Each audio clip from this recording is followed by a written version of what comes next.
So this is a review for Rabbitskin, and with me today is Pete Puma himself, my good friend Devon Baxter. Say hi. I think I did that right. Sorry about that, Stan Freberg. That was not great at all. Oh, I'm sure he'll forgive you. Hey, at least you did pretty well. I can't seem to do it. So as mentioned, this is Rabbitskin, released on the 15th of November 1952. It's the 664th of the series, and it's directed by Bob McKimson. It's on the Looney Tunes Golden Collection Volume 1 DVD set, although there is a new HD version out there. I remember at one point there was an issue with the title cards or something, but they appear to be fixed now, I think. But hey, the cartoon's great. They had an issue with this weird Photoshop blend tool bungling of Robert McKimson's name, where the O in Robert read like an 8, so people kept calling it R8 Burt McKimson. And I said they should have just changed it to Robert McKimble or something. If they're going to do stuff like that. So my copy of the short, I upscaled the titles from the Golden Collection Volume 1 and just attached it to this new restoration, and I think it looks pretty good. At least in my humble opinion. I'm no restorer like yourself. Now, you can't find this short on YouTube. It's under copyright. So if you try to upload this, it will get deleted. Any complaints about it, well, you just look very silly. But, Devon, in case people haven't seen this short, what happens in this short? Bugs Bunny saves and protects a cute little bunny from the clutches of that sneaking Pete Puma who vows to catch the little rabbit and run. In actuality, he's one in a long line of moronic predators for the rabbit to use as trickery. Bugs outsmarts Pete in his usual way, after which Pete tries to do the same with preposterous results. I don't want to give too much away because you'd have to watch the cartoon to find out. Here's a cigar for you.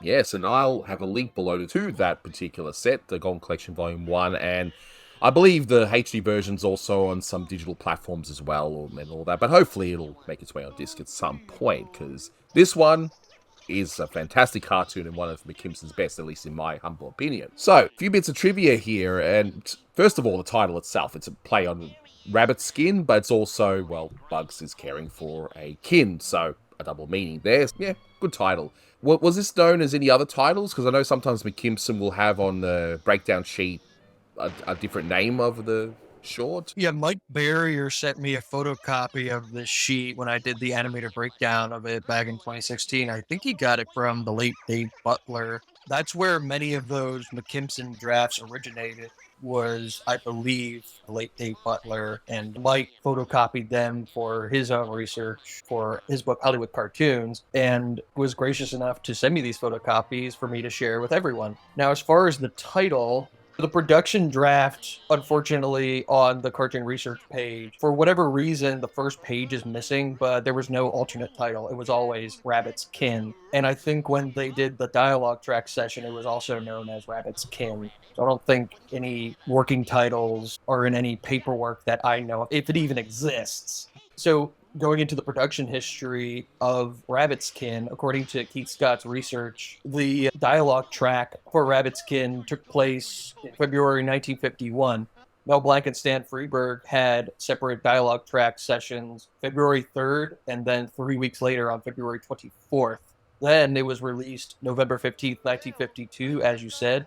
I found that it played earlier at a local theater in Memphis, Tennessee on November 5th. Question, did Elvis see this cartoon? Was he in Memphis in 1952? I don't even remember. I found something interesting, though. It played at Chicago's Carnegie Theater on the weeks of December 29th, 1952, and the following week of January 5th, 1953, the feature was a British comedy film called Brandy for the Parson. Now, I don't know what that film's about, but I always like to know what features played with a Warner Brothers cartoon, or any short cartoon for that matter. But sometimes it's fascinating to see what shorts have been matched to what films at the time, because sometimes the combinations are really weird. I don't really know any offhand, but I have seen some combinations where you would have this really funny, crazy cartoon, and then it's attached to a really somber, dark movie. I know Three Little Wolves premiered with Chaplin's Modern Times. Now that's an evening right there. Now about the situation of Rabbitskin, you have to take the word story with a grain of salt with these short cartoons. You have these two characters in a situation. I don't think they really thought of themselves as, we're writing a big story. It's like, no, it's a comic situation. Ted Pierce, who wrote Rabbitskin, uses a similar structure to High Diving Hare, which he wrote for Freeling, where the cartoon is built around a single running gag. Pete Puma receiving 3 or 4 lumps on the head continuously.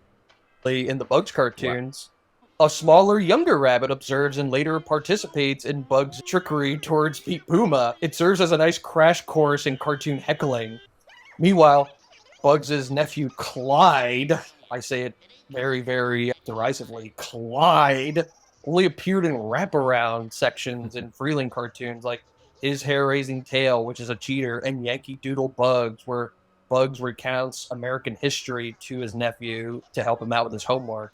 Even then, the writers were thinking, do we really want to put Bugs with a kid? Probably not. But here, he comes to the little rabbit's defense with his trickery. Bugs Bunny came to the defense of other rabbits in Super Rabbit, which Pierce also wrote for Jones. Bugs calls the little rabbit Buster. You're like, nah, you wait right here, Buster. He and the little rabbit relates in no way to Buster Bunny and Tiny Toon Adventures, but I brought up the crash course in cartoon heckling. It could be read as a precursor to Acme Luniversity, only without the big college campus. Or is that just a dumb observation? I've made observations that are really dumb, and that's yours is nowhere near that good. You're too kind. But we got to talk about Pete Puma, because the next bit of trivia is, of course, Pete Puma. Just a few things, because I'll get you to go into the voice itself, but this is the first and only appearance of Pete Puma in the Golden Age, voiced by Stan Freberg, as we pretty much already mentioned anyway. And it's the only one directed by Bob McKimson. And some people might find that strange too, because he's a very well-known character in the Looney Tunes universe as an antagonist, and yet he's only in one. So it's very bizarre. They did do a follow-up short in 1994 that was produced by Chuck Jones, but not directed by him. It was directed by Daryl Van Sitters, and it actually comes across as a bit of a tribute to McKimson. I thought it was quite good, if I'm being honest. And it's actually even better than some of the ones that Jones directed himself around that period of time.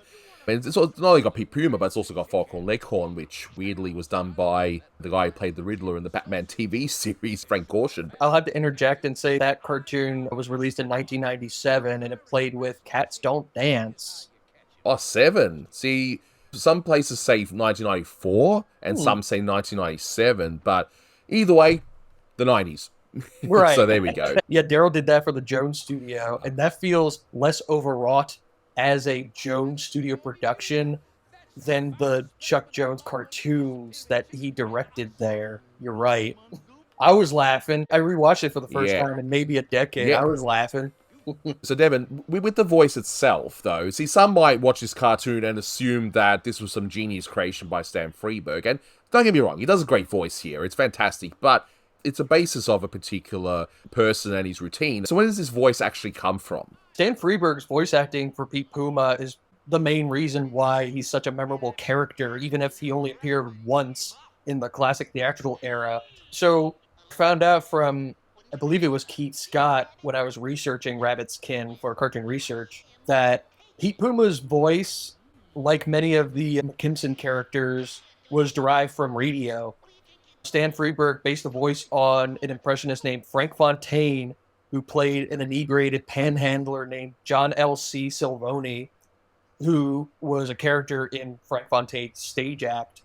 And then in April 9th, 1950, he performed as Silvoni on the Jack Benny program, begging for a dime, but all that Jack could give him was a 50-cent piece. So that character became an overnight success, leading to a one-year contract for Frank to make semi-regular appearances on the program. The Silvoni character reappeared in November of 1950, a few months before Stan recorded his Pete Puma dialogue trap in February 51. So the character was popular enough to make a big splash with audiences for them to probably recognize that Pete Puma is a dead ringer for Frank Fontaine's Silvoni character. Then later, John L.C. Silvoni became Crazy Guggenheim for Jackie Gleason's variety program, American Scene magazine in the early 60s, which was relatively another name for The Jackie Gleason Show. And Guggenheim frequently appeared in the Joe the Bartender sketches, and that's where most of the baby boomer generation knew Frank Fontaine. Except for the baby boomer generation, not many are aware of Frank Fontaine's characters on radio and TV. I never had any trouble with any girl, Joe. Only one before I was married. I said, "That's a Cavalier?" She said, "Yeah." I said, "We got 1,000,000 of them in Brooklyn. We call them suckers." I know that he was supposed to voice Rocky the Rhino in Disney's The Jungle Book. That was a character they excised pretty quickly. But Pete Puma, he's up there on the pantheon of one-shot Warner's characters, right up there with Michigan J. Frog, or Enrico, as the Bugs Bunny show title card dictates, and Owl Jolson of I Love to Singa. Maybe the Flea in An Itch in Time, even though, yes, he appeared in another cartoon, but let's face it, people know the Clampett film more than the McKimson film, if we're being totally honest. I figured with Fontaine, see, I was watching that Crazy Guggenheim character, and I'm like, yep, that's him. But as you pointed out to me before we recorded, that took place after this, and it was just an evolution of the original character. But that's why I do these particular reviews. I like to learn this sort of stuff, and hopefully you guys watching have learned something new as well. Dawes Butler did a voice similar to the Silvoni character as Sam the Cat in those two Freeling Sylvesters, Trick or Tweet and Mouse and Garden. Yeah, jeopardize. He does a little bit more inebriated than Stan Freberg. A little bit more It's a little bit more exaggerated than One of the lines that Bugs says, some people never get this because it seems like it's such a throwaway line, but it actually means something. So when Bugs says, I don't trust that sneaking Puma no-footed and I control the Big Mo. Where does the Big Mo come from? Yeah, that was a reference to the battleship in World War II, Harry Truman's daughter. Margaret Truman christened the Big Mo, as the ship came to be called, the battleship USS Missouri. In a story from Time magazine, quote, "She first fired her guns in anger at Iwo Jima and Okinawa before the war ended. She had been hit by a Japanese suicide plane, but suffered no casualties and slight damage.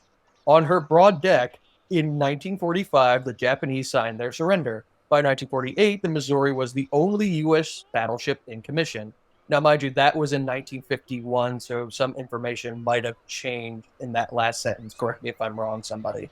It's amazing just a throwaway line could have a deeper meaning to it, and back then people might have known what it referred to, but nowadays... Just a throwaway line. Yeah, exactly. One of the interesting things in this one is, I guess, the quote-unquote Pete Puma's theme when we see him in full, and I was looking that up, I was wondering what song that was, and here I am in full Manny Cruz Toonie Tenor mode here. Hi, Manny. Just to give you a shout out to his music research and that. But I'm looking it up and I see it's the song Barney Google.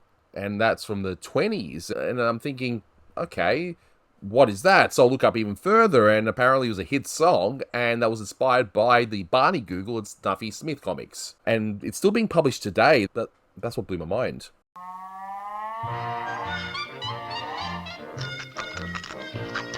Yeah, Barney Google was a very popular comic strip by Billy DeBeck in the 1920s. And then later on, Snuffy Smith, the hillbilly character, came into the strip. But yeah, the Barney Google song from 1923, Barney Google with the goo-goo googly eyes. In the cartoon, it's played in a very different key than the commercial recordings of the 20s. So that's what confused me a little bit. But in the music cue sheets, it says that Barney Google is one of the songs that Carl Stalling and Milt Franklin incorporated into the score. So I find that fascinating that they even considered that song to begin with. That's why I think of Carl Stalling as being a bit of a madman at times, because some of the cues that he comes up with or uses, I mean, this is the guy who did silent accompaniment, didn't he, for the silent features, didn't he? Yeah, in Kansas City, there are even newspaper blurbs in Kansas City where it says, Carl Stalling at the organ or something. You can even see that with other composers that work for cartoons. I've seen Warner Brothers theater showings with Bosco cartoons, and it says Ollie Wallace of Disney at the organ in the same program. So Bosco and Ollie Wallace crossed paths in some way. So this just tells me that Carl Stalling, his brain would have been an absolute goldmine full of all of these different music cues that he would have done over the years, and he would have been just filled with all these music ideas, and for whatever reason is like, you know what? I like that Barney Google song from 1923. I'm going to just put it here. And we'll never know the exact mindset Carl Stalling had to picking certain songs. Some are more like obvious than others if you really pay attention to it. But some, you're just thinking, some make sense because they were hit tunes in a Warner's feature or a popular recording at the time. Sometimes he has hit tunes. I think they might have been owned by Warner Brothers publishing companies. But other than that, I'm not too sure. No, so it's something lost to time, but he does do two other obvious puns. During the coffee scene, you hear a cup of coffee, a sandwich, and you. That's from the 1920s. Coffee! Okay, we'll have coffee. How many lumps do you want? But my favorite great music pun when Pete Puma cross-dresses, which I'm sure we'll get to very shortly, we hear that wonderful mother of mine about his mother. That's a great little pun there. I'm Mrs. Rabbit, the little fellow's mother, and I've been so worried about him. But I reckon, let's take a look at the short itself. People are probably like, you're going to use that Simpsons reference. When are we going to get to the fireworks factory? We want to talk about the cartoon, you know. When are we going to get to the lumps? In this specific case, exactly. But one thing I did notice when I rewatched this short again are the backgrounds. I don't know if you've noticed, I guess this might be just me because I've been watching these in order, but background looks kind of different than the other McKimson shorts that were done just before this. It feels that touch more abstract. Did you notice that yourself, or am I just seeing things? Well, UPA was having its hold in the animation business around 1951. They did the dialogue track before Joe McBoing Boing was released. Joe McBoing Boing, like it or not, changed the animation climate forever. That's when people started to really get what UPA was doing in terms of the bold stylization of their graphics. And little by little, Warner's was doing that. McKimson could be more abstract with his backgrounds, but not as much as Jones or Freeling. But in this case, you have layout artist, the late Bob Gibbons, designing the backgrounds. And I'm sure that Bob Gibbons had a lot of say in how the background should look, with Richard H. Thomas as the regular background artist. I imagine he and Gibbons hashed it out over certain artistic theories and methods on how to make these graphics really pop out. But not too distracting that you can't read the character. I mean, they're great backgrounds, don't get me wrong. It was just something I noticed that it's like, okay, it's less detail, it's more stylized. It's just, we're going to start seeing that evolution now towards a more 50s aesthetic when it comes to backgrounds and even some character designs as well. Once you get to 1953, you have backgrounds from cartoons like Of Rice and Hen, where the trees aren't even fully colored in, but they have the suggestion of foliage rather, using what looks like colored pencil or grease pencil or crayon to give it kind of that graphic look, a la UPA. That's how I read it anyway. I love the animation of, well, Shorty. We'll call him Shorty, I guess. Yeah, Shorty, because Buster Bunny's already taken. Yeah, I've always loved that added touch of the animation on legs. In fact, my kids, when they first saw this short, when they were a lot younger, they just loved the fluttering look of this rabbit's feet. It's just perfect. I absolutely love that. It is a very good scene. It really sets up the momentum of the short, that this little bunny is in danger of a vicious predator. Animated by Rod Scribner. It was perfect for that. In fact, Rod Scribner's work is my favorite part of the entire short. All of his scenes with the little rabbit, like him pulling on Bugs' feet not to go up the ladder to face Pete Puma. If you look at those drawings individually, he really conveys the panic and worry that the little rabbit doesn't want Bugs to go up there and face him. But Bugs says, and I ain't going to turn my back on him, you know? He has to be assured a little bit before he watches Bugs trick Pete Puma into taking his lumps, you know? Another scene by Scribner that I really love, where Pete is disguised as the little fellow's mother. There's this beautifully done run up to the camera where his legs move on ones, but his waist above moves on twos. If you look at it in speed, It looks very funny. Then you have that nice close-up of the little feller's mother being so worried about him. These very grotesque, distorted drawings. And it's been said McKimson, quote, calmed his animators down. But in some cases, Scribner got away with it, especially with the Turntail Wolf, which you previously done. Come on, that Swat the Fly scene, McKimson couldn't have calmed him down with that kind of assignment, let's be honest. Some of the best stuff Scribner's done. Then there's another scene which I love by Scribner where Pete finally catches the little rabbit, and there's this nice layout of him running. His body moves in different directions and axes, you know? He's very excited to have finally caught the little rabbit. Then when he gets into the cave, he hears a voice. He does a react take, and he looks back. Those drawings are superb. I recommend people freeze frame that. Some nicely done stuff. Oh, definitely. I absolutely love Scribner. And that's not to say that the other animators in this short or in McKimson's unit are terrible or anything, but yeah, Scribner is definitely a standout around this particular period of time. I also like the direction of this. In the beginning, when Shorty is telling his story to Bugs, I love the angles that are used, just the way it was laid out. I thought that was fantastic, because you said Bob Gibbons laid it out, yeah? Yeah, you have these nice up shots and down shots from the little kid's perspective. He says, if you listen to it carefully, he says, I was coming home from school, skipping down the woods all by myself. You were skipping along through the woods, yeah? I wasn't bothering anybody. Wasn't looking for any trouble. Just skipping along. Happy as a lark. Just skipping along, minding your own business, yeah, go on. A great big terrible looking monster with long fangs and sharp claws jumped out at me and went... So that implies that little Shorty was on his way back from school and Pete Puma came chasing after him, which is very terrifying. It's what they call in film schools like the pre-life of a character or a sequence or the start of a film. So when you have Shorty just frantically running for sanctuary, that's what you see is just that scene and not anything that comes before it. I think today's cartoons would try to put more into it, but I think it's actually more clever that it starts off this way. I like how it sort of hints, if you haven't seen this cartoon before, that this antagonist is really mean. It's like, oh, you know, what's this big bad that we're going to have to deal with in this one? Like, I don't know, Yosemite Sam or whatever. And then once we get our introduction to Pete Puma, it's through his hands going in, blowing up, and then trying again. So hinting already that this is going to be a really stupid character, of course. And then Bugs is like, yep, he's an idiot. I'm going to deal with him. And he's got an emergency exit. It didn't even register to Pete Puma that he got blown up. He's still reaching his hand down to try again. He doesn't even give up. He's just like, I'm going to go for another try. And then Bugs goes up to this emergency exit and it's like, wow, he's actually got the emergency exit. And that's why I was like, okay. That's how he gets away with things in certain shorts. I hadn't really paid attention to that, and I should have. It's like, why the emergency exit? It's a cartoon. Let's relax, everyone. So, exactly. I wanted to mention an animator named Herman Cohen who animated those scenes we were talking about with Bugs and Shorty. Herman Cohen has an interesting career path as an animator. He started off as a teenager at Max Fleischer's studio in New York around 1930, 1931.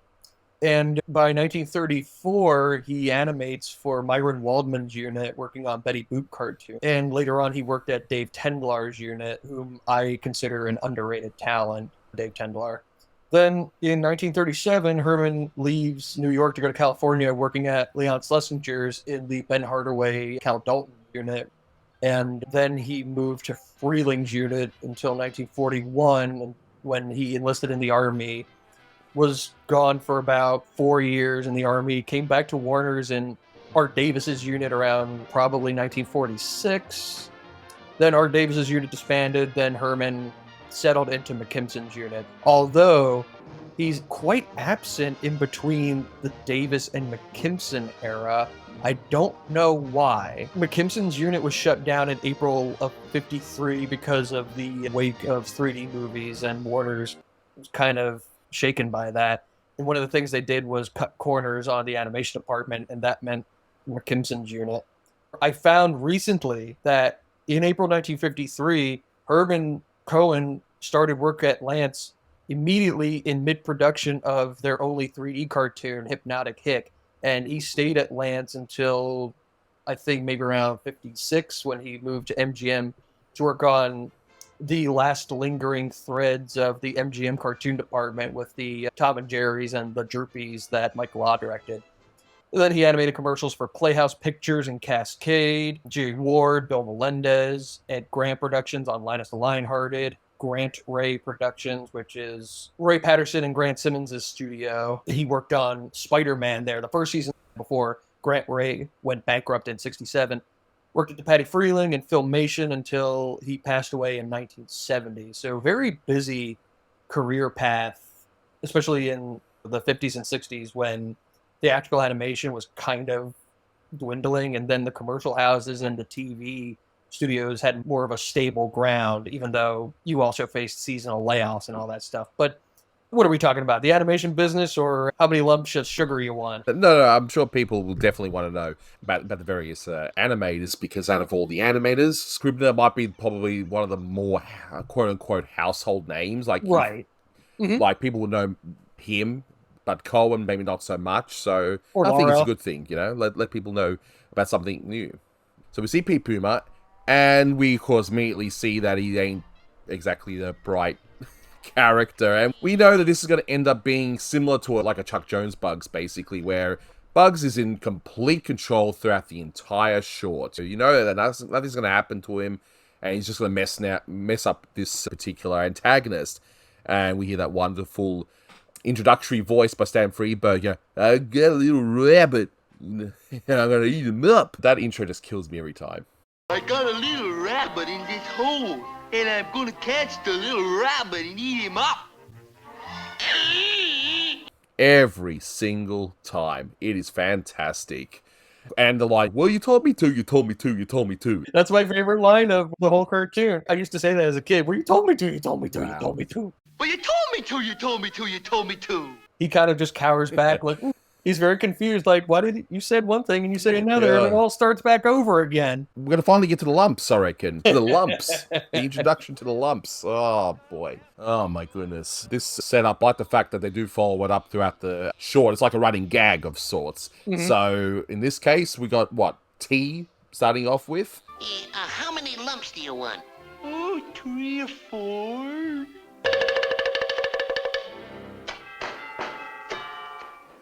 Oh dear, I gave you one too many. Well, we can fix that. There. And the one lump or two. In fact, McKimson actually used this same gag in an earlier short in 1952. We see this initial T gag, and what a scene. What a great setup for a gag, because not only is it a setup for a running gag, but it's also funny enough on its own. And, it's obviously a pun, but hey, we all love puns, don't we? We all love our punny shorts, don't we? And I noticed that there's a detail on the eyes changing color during that scene. Did you notice that? Oh, yeah, when his eyes change from sky blue to green to white. It's a nice variation on how banged up Pete Puma gets for taking his lumps. Actually, one lump too many. You also know Pete's going to be had because Bugs inviting an adversary for tea, that can only go one way if it's Bugs Bunny. So it's a nice anticipation to that moment. I like how he thinks, okay, yeah, he's dealt with him. Okay. But then he realizes, nope, I gotta deal with him again. He gets the wonderful... I don't know if this is the greatest or if this is the worst cross-dressing moment in Looney Tunes history. What would you call it? The best or the worst, or both? Hell, I haven't even made a top 10. But you gotta give credit to Pete Puma for trying. Even if it's not the best disguise at all. His gives the whole game away, so it wasn't like it was gonna work anyway. Rabbit, the little feller's mother. And I've been so worried about him. Only Scribner could make a nice grotesque close-up of Pete Puma as a woman to really sell the gag, Exactly. Oh, and another Scribner scene I love is Shorty going, no, he's not my mother. She's not even my aunt. Those are some nice drawings in that scene, too. And when Shorty exits out of the screen, there are some weird drawings there, too. Looking at them in succession, frame by frame, they don't make any sense. But when you see it in speed, it works. It's that weird magic that somebody like Scribner could do. Oh, exactly. And Bugs is Great line, of course, is, it ain't polite to talk to your mother like that. Giving off a nice little wink at the end. I just love the line, Dinner. we're going to have a wonderful dinner. It's so sinister, yet the read on that reads as almost sinister, but still kind of funny in a way. I like that he's like, okay, you know what, let's have some tea. Oh, I don't want any tea. It gives me a headache. He's like, okay, we'll have some coffee. Like the way he says it, coffee. And we get a nice build up on the previous gag. He's got that, manhole cover on his head that time. It's like a stove lifter. Bugs just lifts it up without warning, and then the lumps form on his head. Kind of resembles a cow's udder. It's really weird. But what I like about the third and final bit involving the lumps, the third lump bit, whatever you want to call it. But anyway, right. I like that in the first two, Bugs and Shorty, they're getting harassed by Pete Puma, right? But they just decide for the third part of it, let's just mess with him. They're just like, this guy's such an idiot, so let's mess with him. And we get one of Mel Blanc's wonderful dialects, the whole, I'm Paul Puma, the southern voice. It's like Pete Puma's country cousin, you know? Sure you do. I'm your second cousin, Paul Puma. He doesn't say, sure who are you do. You? He goes, I know you. Sure you do. I'm your second cousin, Paul Puma. I just dropped by for a little social call, cuz. I do love Mel's bumpkin accents. And then you have the song called Rural Rhythm playing in the underscore. That's a song that goes back to the 1930s. It was used in a couple of Schlesinger cartoons with characters that are in the country and all that. That song was used with rural hick characters. A hick, a slick, and a chick. A nice version of Rural Rhythm in that cartoon. You just hear the song and it's like, oh, that's the song that Carl Stallings like rural song. And we get the nice little punchline to our whole rule of three in this entire short about the lumps. It's like, oh, no, you don't. I'll help myself. Oh, no, you don't. I'll do it myself. And we pretty much end roughly there, with Bugs then doing his own Pete Puma impression at the end. And yeah, that's pretty much it. I should also add that Herman Cohen also animates the last two shots of the cartoon with Bugs and Shorty nicely bookending their interaction together. And I do love that Pete, for all of his dim-wittedness, finally gets it, but admits defeat by clobbering himself, because what else are you going to do? I do really enjoy this cartoon quite a lot. It's a fan favorite for a reason. Television really put that cartoon into the spotlight, and that's why we do have things like Pulitzer Prize, which Daryl did. And then you have the new Looney Tunes cartoons on Max. Bugs and Pete are at it again in that cartoon, and they use some of the same kind of gags in the Max cartoon, but it has my single favorite laugh out loud moment in the entire series. Just Pete Puma disguised as Bugs' rabbit hole, and then he just goes up to the audience and he goes, I'm a hole, and he goes back in again. I had to rewind it a couple of times to really appreciate. I was like, that's hilarious. It sounds so wrong, but I don't care. But as for a score, look, this one, I don't care. I'm giving it 10 out of 10. I love it. I don't care. I think this is one of McKimson's finest shorts, if I'm being completely honest. It's one that I'll put on a regular basis and just laugh. I mean, I've seen it a million times, but I still laugh out loud every single time. I guess I just have an affinity for really stupid characters. You know, I mean, my favorite Looney Tunes short of all time is Do Re Meow, so I guess that should explain things. I'm actually going to give it a 9 out of 10. It is honestly one of my favorite McKimsons. It's not quite a 10 for me like yours, but its iconic status just can't be beat. It's an iconic cartoon for a reason, and it's one of those times where you think, okay, it would have been nice if they did another Pete Puma in the Golden Age, but I find that when they bring back characters in the Golden Age, like for a second time, it's not as good as the first. No. And you get that diminishing returns. But I think here, a one-off was just enough, and at least the sequel that they did end up doing in the 90s was still pretty fun. So, yeah, I'm glad that exists.